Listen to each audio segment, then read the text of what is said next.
सिद्धि की शादी के बाद वो ससुराल चली जाती है। पीछे रह जाती है भाभी रानी। सिद्धि के ससुराल जाते ही भाभी कहती है, अरे वाह जी वाह, सारे कपड़े मेरे। हाय रे पैंट, अरे वाह वाह, मजा आ जाएगा। अरे ये सिद्धि की अलमारी के सामने खड़े होकर क्या बड़बड़ा रही है? जाकर देख मेहमानों को विदाई की मिठाई मिली कि नहीं। अब हाँ माँ जी, क्यों नहीं, लेकिन पहले कपड़े तो बदल लूं। अब रानी आ जाती है सिद्धि के उन कपड़ों में जो वो ससुराल जाने से पहले घर छोड़ जाती है। अरे रानी, कुछ दिन रुक जाती। अरे ये तो सिद्धि बिटिया को मैंने ही दिया था, बड़ा ही फबता था उस पर, तुझ पर तो कुछ खास नहीं लग रहा। अब वो ना मेरे सारे कपड़े गीले थे तो सोचा पहन लूं। वैसे भी सिद्धि को कौन सा दिन पुराने आउटडेटेड कपड़ों को पहनना है। वैसे भी ये सूट तो मैंने तभी पहना था, वैसे खास है भी नहीं ये। हाँ ठीक है, लेकिन ना मेरी सिद्धि पर तो जमता था। सारे मेहमान चले जाते हैं और सिद्धि ससुराल से मायके पहली बार आती है। अपना घर, अपना कमरा, अपनी अलमारी। ये बोलकर जैसे ही सिद्धि अलमारी खोलती है तो सामने उसके कपड़ों की जगह कुछ और ही रखा होता है। माँ, ओ माँ, जरा कमरे में तो आना। सास और रानी वहां पहुंच जाते हैं। रानी ने पहनी होती है सिद्धि की जींस और टी शर्ट। अरे भाभी, ये क्या? ये तो मेरी बड़ी ही महंगी टी शर्ट है, इसे आपने घर में क्यों पहनी है? अरे बहुत मिलती है दीदी ये चौक की मार्केट में, 150 में।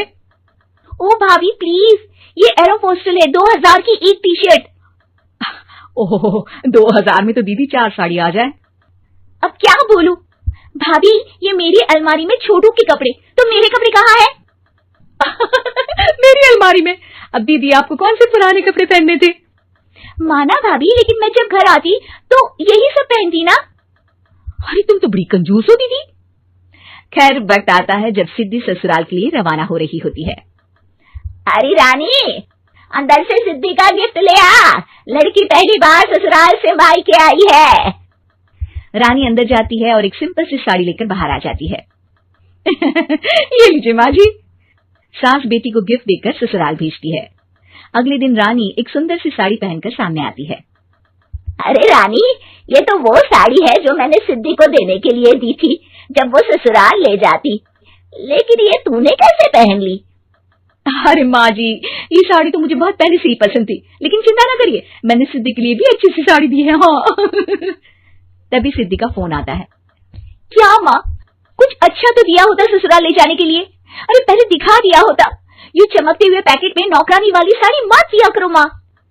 अरे बेटे, वो तेरी भाभी ने ना गलती से उससे पैकेट बदल गया। हाँ, मैं कल ही तेरे भाई के हाथ से तेरा वाला पैकेट भेज दूंगी। अरे रहने दो माँ, आई एम श्योर भाभी ने अभी वही साड़ी पहनी होगी जो तुमने मेरे लिए रखी थी। तुम तो समझ नहीं पाई उनको। खैर छोड़ो, मैं ज्यादा बोलती अच्छी नहीं लगती, रहने दो, आपको उन्हीं के साथ रहना है, फिर बात करेंगे। सास को रानी पर गुस्सा आ जाता है। वो उसके कमरे में जाती है जहाँ वो शादी का एल्बम देख रही होती है। रानी, मार्केट जाकर एक ऐसी ही साड़ी लेकर आ, कल प्रतीक जाकर सिद्धि के घर दे आएगा। अरे क्यों माँ जी, कितनी साड़ी देनी है दीदी को, या कोई सेल लगी है क्या? अरे चुप कर, मेरे बेटी के हिस्से की साड़ी खुद पहन ली, अब ज्यादा ज्ञान बांट रही है। एक दिन सिद्धि का फोन आता है। माँ, मेरी सास ने आप सबको खाने पर बुलाया है।